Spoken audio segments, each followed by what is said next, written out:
It's raining. Hey, good morning. 5 a.m. Master Scrum Show. It's raining outside.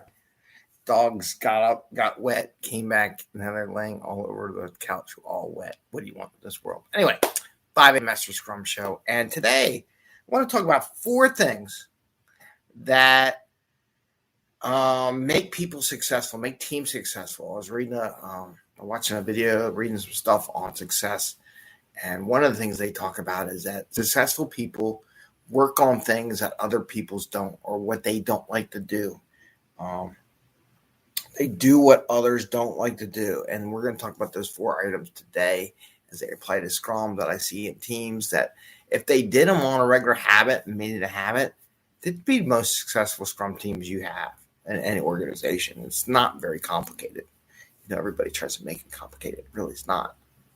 So, 5 a.m. Master Scrum Show. I am Greg Master, Scrum Master and Agile Coach. And dog stole a pillow. There's a pillow over here for the puppy. And we talk about Scrum and Agile in a practical and tactical way. So you can bring value to your customer, get home to family and friends, and not work those crazy hours that everybody wants them to do, and have a little fun along the way. So with that, go right into the topic because we like to keep it within 15 minutes. Podcasts are doing great. Thank you all for listening for podcasts.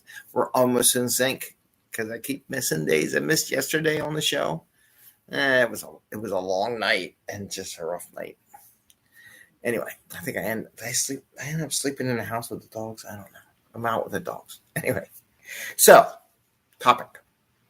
What can you do to be successful? What do successful people do? So in this video I was watching, or actually I was reading an article. And the article is talking about how successful people do things that other people don't want to do, or what they don't want to do. Like they avoid stuff they don't like to do, so that's how people don't become successful. The ones that are successful do the things they don't like to do to help push the needle. So I'm going to talk about 4 things that apply to Scrum and what I see in teams all the time. So the first one, very basic, ask for help, right?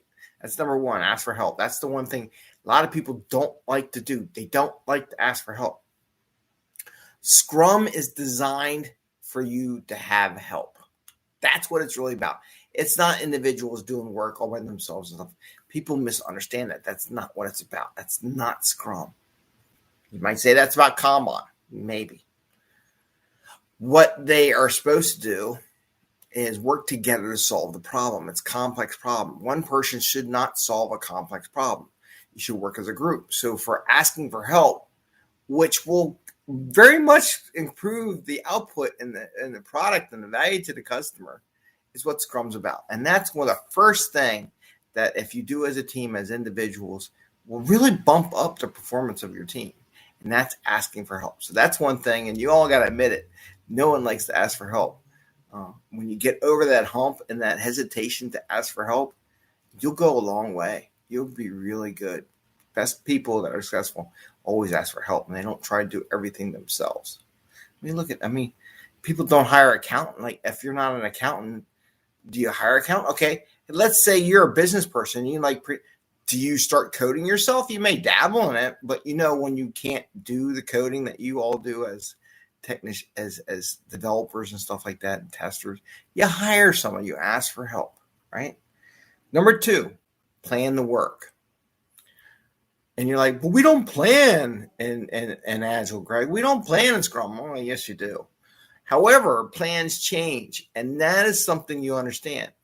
Every sprint, we do sprint planning. So many teams don't like to do sprint planning. They don't like to look at the quarter. I don't go more than a quarter. It's a waste. I don't even know if I do a quarter, but a quarter is close enough to give you an idea, a shape of where you want to be over the next couple of months. And you could even do that for the year or whatever with bigger shapes. Like, we would like to be in here, like to do this. It's a new market, and just kind of put some feelers, do some spikes, whatever that would be. But plan, right? A lot of teams don't like the plan. They don't like daily planning or sprint planning. But if you do sprint planning well, 1, you won't overcommit. You'll make your customer happy. You'll feel good. You'll be successful. That's another one. So 2, I gave you big ones. 1, ask for help. 2, plan, right? Plan work. Number 3 is another big one. Can you guess what it is? It's like, can you guess what Betty ate yesterday? She had cat poop. All right. Say no. The ability to say no when you know you shouldn't do it is so important. If you can say no to like overcommitting, oh, we want all this stuff. Can you do this? No, I can't. I got to finish what I got. When I'm done in this sprint in the 2 weeks, that's what we do time boxes. People don't understand the time box. The time box is to give you a boundary so people can't keep tossing stuff over the wall. They don't do that right? So the number 3 is to say no. Once you can start saying no, I mean, there's ways to do it. Say, no, screw you. No, that's going over top. No, your mother's thing. No, that's not a good no. A no is no, but we have sprint planning, which is number 2 on my list, right? On Friday, bring your stuff to sprint planning, and we'll see if we can schedule it in for the next sprint. How's that for an answer for a no? I think that's a very good no. All right, and the 4th that I'm going to give you, I probably list a whole bunch. I just want to give 4. I usually do 5 things, but I'm just going to do 4. The 4th thing that people don't like to do, but if they did it, they'd be really successful in Scrum. Demo working schedule on a regular cadence. So many teams don't demo their work, right? Demoing your work pushes you to the next level, like game time. Like if you play sports, right? And Sunday, game time, weekend, baseball, football, cricket, whatever it would be, soccer, game time, you elevate your game. It's time for you to shine. By doing that and having that game time mentality where you're demoing your work, giving it to the customer, and that's the big difference how we like to demo. Give it to the customer, let them use your software, give you feedback right then and there. Those 4 things will make you very successful in Scrum, very successful in life, and the whole attitude about doing things that you don't like to do or asking, on these 4 things will help you in anything. So the 4 things I gave you: ask for help, plan the work, say no, and demo working software. So those 4 things, right? I'm going to give you a 5th one, retrospective. It's not in there. I didn't write it down, but I want to give you 5 because I'm going to give you a bonus of 5. So the 5th one is the retrospective. But not just, let's have a retrospective. We want to have a retrospective because we want to party. Woo! We want to party. Let's play some badminton in a retrospective. I do that too. So I'm picking on myself. Maybe we should play some Pokemon. I have Pokemon cards. Maybe we should play some Pokemon. No. Right? She wants a fortune cookie. No. So what it is, the 5th one is to take the actions from your retro and make them into issues to work on in the next sprint. I mentioned that the other day, but that's the 5th one, right? I mentioned that, and someone was asking about how do you improve stuff, and I said, well, that's it. You take those actions, you make them a PBI item, a backlog item, a sprint backlog item, and the next sprint, and you work it. So that's number 5. So I actually gave you 5. I wrote 4, and I gave you 5. So the 5 things that make any team successful that they don't like to do are ask for help. Definitely number 1. You ask for help, you can solve complex problems pretty simply, and you get better product that lasts for a long time. 2, plan the work. Planning your work will make your life a lot easier. Just plan your sprint. Don't go more than that. Plan your day. That's 2. And plans change, by the way. They always do. Don't ever say I didn't say plans don't change. 3, say no. 4, demo working software on a regular cadence. And 5, take your retrospective items and place them in the backlog. So those are the 5 things that people hate to do. They just hate it.